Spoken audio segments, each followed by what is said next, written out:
दिल्ली की सड़कों पर सन्नाटा पसरा था। स्ट्रीट लाइट की मध्यम रोशनी सड़क पर बिखरी हुई थी। एक तेज रफ्तार वैन सुनसान रास्ते पर दौड़ रही थी। वैन के अंदर 3 लड़कियां बेहोश पड़ी थीं। 14 साल की रिया, 16 साल की संध्या और 17 साल की नेहा। उनके हाथ और पैर बंधे हुए थे और उनके चेहरे पर डर और बेहोशी की मिलीजुली झलक थी। कहां जा रही हैं ये लड़कियां? दिल्ली में हर साल सैकड़ों लड़कियां गायब हो जाती हैं। कुछ कभी वापस नहीं आती, और जो लौटती भी हैं, उनके साथ हुई बर्बरता उनके जिंदा रहने से भी बदतर होती है। ये लड़कियां भी उसी अंधेरे सफर का हिस्सा थीं, जहां से लौटना नामुमकिन था। वैन के ड्राइवर ने एक वीरान जगह पर गाड़ी रोकी। अंदर से 2 नकाब पोश औरतें उतरीं और वैन का दरवाजा खोला। उनमें से एक ने संध्या के चेहरे पर पानी डाला। वह हड़बड़ा कर उठी, लेकिन उसका मुंह बंधा हुआ था। उसकी आंखों में खौफ था। इन्हें जल्दी अंदर ले चलो, दूसरी औरत ने कहा। वे तीनों लड़कियों को एक पुराने सुनसान गोदाम में ले गईं। वहां पहले से ही कई और लड़कियां थीं, कुछ डरी हुई, कुछ रोती हुई और कुछ बिल्कुल खामोश। संध्या की चीख। संध्या ने अपने बंधे हुए हाथों को छुड़ाने की कोशिश की, लेकिन तभी एक बूढ़ी औरत आई और बोली, बेकार की कोशिश मत कर, यहां से कोई नहीं भाग सकता। तुम हमें क्यों लाए हो? संध्या ने डरी हुई आवाज में पूछा। बूढ़ी औरत ने ठंडी हंसी हंसी, क्योंकि तुम अब हमारे लिए बहुत कीमती हो, तुम्हें बेच दिया जाएगा। संध्या का दिल जोर जोर से धड़कने लगा। उसने इधर उधर देखा। लड़कियां थर थर कांप रही थीं। अचानक उसने कोने में बैठी एक लड़की को देखा जो बेहद कमजोर लग रही थी। तुम कब से यहां हो? संध्या ने फुसफुसाकर पूछा। लड़की की आंखों में आंसू आ गए। 2 महीने से, और मैं जानती हूं यहां से कोई बाहर नहीं जाता। पुलिस की एंट्री। उसी वक्त बाहर पुलिस की गाड़ियां रुकीं। किसी ने पुलिस को सूचना दे दी थी। दरवाजा तोड़कर पुलिस अंदर घुसी और उन औरतों को पकड़ लिया। लड़कियों को आजाद किया गया। संध्या, रिया और नेहा की आंखों में आंसू थे, लेकिन इस बार ये आंसू राहत के थे। वे बच गई थीं, लेकिन हर लड़की इतनी खुशकिस्मत नहीं होती। कई अब भी कहीं अंधेरे कमरों में कैद थीं, इंतजार कर रही थीं किसी चमत्कार का। आखिरी सवाल, लेकिन एक सवाल अभी भी बाकी था। क्या हर गुमशुदा लड़की को कभी इंसाफ मिलेगा? क्या हर गुमशुदा लड़की को इंसाफ मिलेगा? संध्या, रिया और नेहा पुलिस स्टेशन में बैठी थीं। उनकी आंखों में अभी भी डर था, लेकिन उनके चेहरे पर राहत भी थी। इंस्पेक्टर सविता शुक्ला उनके सामने बैठी थीं। उनकी उम्र लगभग 45 साल थी। वे इस शहर की सबसे सख्त और ईमानदार अफसरों में से एक थीं।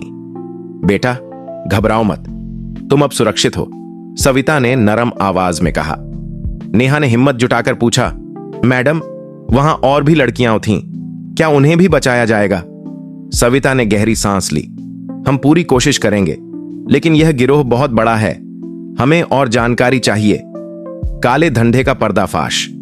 पुलिस ने वैन के ड्राइवर और नकाबपोश औरतों से पूछताछ शुरू की। ड्राइवर कमला देवी नाम की एक महिला निकली, जिसकी उम्र 55 साल थी। वह एक बड़े मानव तस्करी गिरोह का हिस्सा थी, जो मासूम लड़कियों को किडनैप कर उन्हें विदेशों में बेच देता था। हमें सब कुछ बता दो, वरना अंजाम बहुत बुरा होगा, इंस्पेक्टर सविता ने कड़क आवाज में कहा। कमला ने डरते डरते कबूल किया। दिल्ली, मुंबई, कोलकाता और बेंगलुरु में हमारे ठिकाने हैं। वहां सैकड़ों लड़कियां कैद हैं। यह सुनकर संध्या की आंखों में आंसू आ गए। मैडम, हमें उन सबको बचाना होगा। सविता ने संध्या के सिर पर हाथ रखा और कहा, यही हमारा मकसद है बेटा, हम इस गिरोह का सफाया करेंगे। बचाव अभियान। पुलिस ने तुरंत एक योजना बनाई। दिल्ली और मुंबई में छापेमारी शुरू हुई। संध्या, रिया और नेहा को गोदाम का पूरा नक्शा याद था, जिससे पुलिस को ठिकानों तक पहुंचने में मदद मिली। 3 दिन के ऑपरेशन के बाद कुल 50 लड़कियों को बचाया गया। उन्हें सुरक्षित सरकारी आश्रय गृह में ले जाया गया, जहां उनकी काउंसलिंग और देखभाल की गई। अभी भी अधूरा इंसाफ। संध्या ने अपने मां बाप को गले लगाया, लेकिन उसकी आंखों में सवाल था, क्या बाकी लड़कियों को भी उनका परिवार वापस मिलेगा? मैडम, जो लड़कियां अपने घर नहीं जा सकती, उनका क्या होगा? सविता की आंखों में दर्द था। कुछ लड़कियों के मां बाप नहीं बचे और कुछ को उनके घर वाले अपनाने को तैयार नहीं हैं। तो क्या उनका भविष्य खत्म? नेहा ने रोते हुए पूछा। सविता ने दृढ़ आवाज में कहा, नहीं, हम उनके लिए नया भविष्य बनाएंगे। नई शुरुआत। पुलिस और कुछ समाज सेवी संस्थाओं ने मिलकर उन लड़कियों के लिए स्कूल और ट्रेनिंग सेंटर शुरू किया। वे पढ़ाई करने लगीं और कुछ ने पुलिस में भर्ती होने का फैसला किया।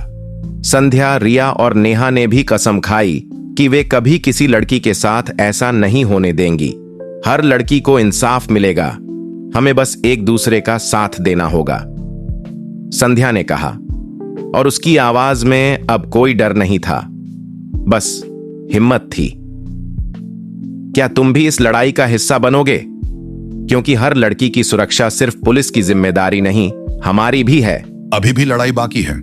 संध्या, रिया और नेहा को वापस उनके परिवारों के पास भेज दिया गया था, लेकिन उनके दिल और दिमाग में अब भी वो खौफनाक यादें जिंदा थीं। उनकी बचपन की मासूमियत कहीं खो चुकी थी, लेकिन इस अंधेरे में भी उम्मीद की एक किरण थी। अब वे डरने वाली नहीं थी, बल्कि लड़ने के लिए तैयार थी। नई जिंदगी की शुरुआत। संध्या अब कॉलेज जाने लगी थी। 18 साल की हो चुकी संध्या का एक ही सपना था, पुलिस अफसर बनना, ताकि और किसी लड़की को वह दर्द न झेलना पड़े जो उसने झेला था। मैम, मुझे भी आपकी तरह पुलिस में भर्ती होना है, संध्या ने एक दिन इंस्पेक्टर सविता शुक्ला से कहा। सविता ने गर्व से उसकी ओर देखा। बहुत अच्छी सोच है, लेकिन इसके लिए मेहनत करनी पड़ेगी। मैं तैयार हूं मैम, संध्या की आवाज में हौसला था। एक और लड़की लापता। एक दिन कॉलेज से लौटते समय संध्या ने अखबार में एक खबर पढ़ी। 15 साल की लड़की 3 दिन से लापता, परिवार परेशान। यह पढ़कर संध्या के रोंगटे खड़े हो गए। यह ठीक वैसा ही मामला था जैसा उसके साथ हुआ था।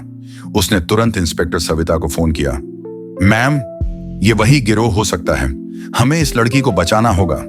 सविता पहले ही इस मामले की जांच कर रही थी। उन्होंने बताया, हमारी टीम उस इलाके में छानबीन कर रही है, लेकिन अभी तक कोई सुराग नहीं मिला। संध्या ने सोचा, अगर पुलिस को कोई सुराग नहीं मिल रहा तो कुछ ऐसा करना होगा जिससे अपराधी खुद सामने आए। खुद बन गई शिकार। संध्या ने एक साहसी फैसला लिया। वह खुद एक लालच बनने जा रही थी।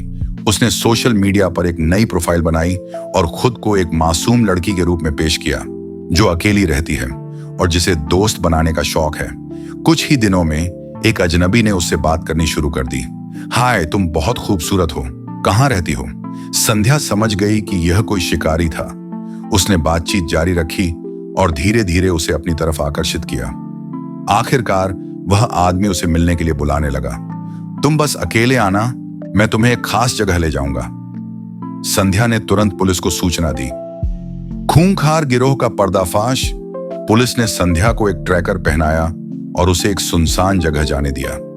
जैसे ही वह वहां पहुंची, 3 नकाबपोश औरतों ने उसे घेर लिया और जबरदस्ती वैन में डाल दिया। लेकिन इस बार स्थिति अलग थी। वैन के पीछे पुलिस की गाड़ी थी। जैसे ही वैन एक गोदाम में पहुंची, पुलिस ने चारों ओर से धावा बोल दिया। एक बड़ा गिरोह पकड़ा गया, जिसमें 30 से ज्यादा महिलाओं का एक संगठित नेटवर्क था। ये वही लोग थे जो छोटी बच्चियों को किडनैप कर बेचते थे। लेकिन सबसे बड़ा झटका तब लगा जब पुलिस ने देखा कि इस गिरोह की सरगना कमला देवी थी। वही बूढ़ी औरत जिसे कुछ महीने पहले गिरफ्तार किया गया था, लेकिन वह जमानत पर छूट गई थी और फिर से वही घिनौना काम कर रही थी। इंसाफ की आखिरी लड़ाई। इस बार पुलिस ने पूरी मजबूती से केस लड़ा। कमला देवी और उसके पूरे गिरोह को उम्र कैद की सजा सुनाई गई। 50 से ज्यादा लड़कियां इस नरक से बचाई गईं। लेकिन संध्या के लिए यह सिर्फ एक केस नहीं था, यह उसकी जिंदगी का मकसद बन चुका था।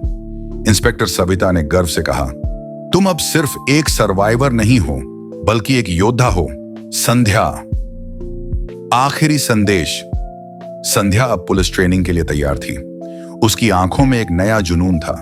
उसने अपनी डायरी में लिखा, हर उस लड़की के लिए जो कभी खो गई थी, हर उस बहन के लिए जो लौट कर नहीं आई, मैं लड़ूंगी। और एक दिन ये दुनिया हर लड़की के लिए सुरक्षित होगी। क्या तुम भी इस मिशन का हिस्सा बनोगे? युद्ध अभी खत्म नहीं हुआ। संध्या अब पुलिस ट्रेनिंग अकादमी में थी। 20 साल की हो चुकी थी, लेकिन उसका मकसद वही था, हर लड़की को इंसाफ दिलाना।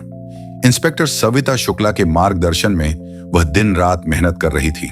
मुझे अपनी कमजोरी को ताकत बनाना है, यह शब्द उसकी आत्मा में बस चुके थे। खौफनाक खबर। एक दिन ट्रेनिंग के दौरान उसे खबर मिली, पिछले 1 महीने में 5 लड़कियां लापता। पुलिस के हाथ अब तक खाली। संध्या के रोंगटे खड़े हो गए। क्या फिर से वही गिरोह सक्रिय हो गया? उसने इंस्पेक्टर सविता को फोन किया। मैम, मुझे इस केस पर काम करना है। सविता ने गहरी सांस ली। तुम अभी ट्रेनिंग में हो, लेकिन तुम्हारी सोच सही है। हमें जल्दी से जल्दी इस गिरोह को पकड़ना होगा। एक नया जाल। पुलिस के पास कोई सुराग नहीं था, लेकिन संध्या जानती थी कि इन अपराधियों का एक पैटर्न होता है। उसने गहराई से रिसर्च की और पाया कि सभी लड़कियां सोशल मीडिया पर बहुत एक्टिव थीं। क्या ये अपराधी सोशल मीडिया के जरिए ही शिकार ढूंढ रहे हैं? उसने तुरंत पुलिस टीम के साथ मिलकर एक योजना बनाई, एक फर्जी प्रोफाइल बनाई जिसमें खुद को एक अकेली कमजोर लड़की दिखाया। और फिर वही हुआ जो उसने सोचा था। कुछ दिनों बाद एक अजनबी ने मैसेज किया, तुम बहुत सुंदर हो, अकेली क्यों रहती हो? क्या तुम मुझसे मिलना चाहोगी? संध्या ने अपनी पहचान छुपाते हुए बातचीत जारी रखी। दूसरा गिरोह, नया मास्टरमाइंड। इस बार अपराधी बहुत चालाक थे। उन्होंने मिलने की जगह एक पुरानी फैक्ट्री में रखी जहां कोई पुलिस ना आ सके। लेकिन संध्या इस बार पहले से तैयार थी। मैं वहां अकेले जाऊंगी, लेकिन मेरे पीछे पूरी टीम होगी। पुलिस ने संध्या को एक माइक्रोफोन और जीपीएस ट्रैकर दिया। अगर कुछ गलत हो तो बस एक कोड बोल देना। अंधेरा बहुत गहरा है, हम समझ जाएंगे। मौत की फैक्ट्री। जैसे ही संध्या उस सुनसान जगह पहुंची, उसके दिल की धड़कन तेज हो गई।